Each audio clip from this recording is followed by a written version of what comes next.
So strategy number one is that you want to specialize, not generalize. So there are really three areas that you want to become a specialist in. Number one is location. If your service area is too large, it's too much time behind the windshield. You're running into maybe competitors that you are not prepared for. It's just it's you cannot make money if you have too large of a service area. So if you're driving 30 plus miles, and this using that as a random example, every market is different. It's just too far. You need to really specialize for a location. So carve out that service area that you really want to focus on.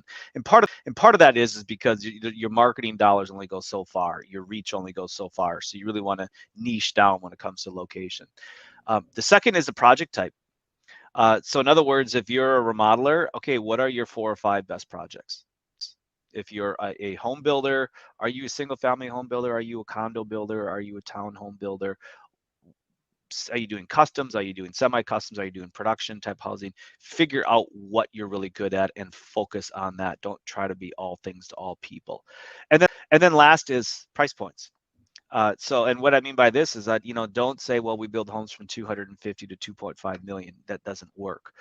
Either your price point is 250 to 350, or 250 to 500, right in there, or your price point might be 1 million to 2.5 million or 3 million, whatever it is. But you need to focus on price points to really make it work. Anything you want to add to that, Diana? So specialize. You can start by noticing what you're doing good, and you can also try to put a list and write down the ideal client that you what they want and where they live, and adjust and specialize in that direction. Absolutely. Yeah, you mentioned that before in a previous episode, so thank you for bringing that up. Uh, Specialization usually comes down to what are you good at and what do you make money at, Right. and those are the projects you focus on. But then Diana's exactly right. Is like then you look at, okay, who's my ideal Yeah. client, and then you can use that to target your marketing. So that could be by a specific neighborhood. You can do obviously target people based on if their income levels are moving up to be able to afford your services, or if you provide more of an express type service where it's very very quick.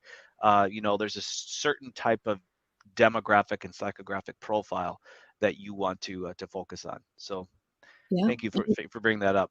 And combine the ideal with what's real, and what's working, and be realistic.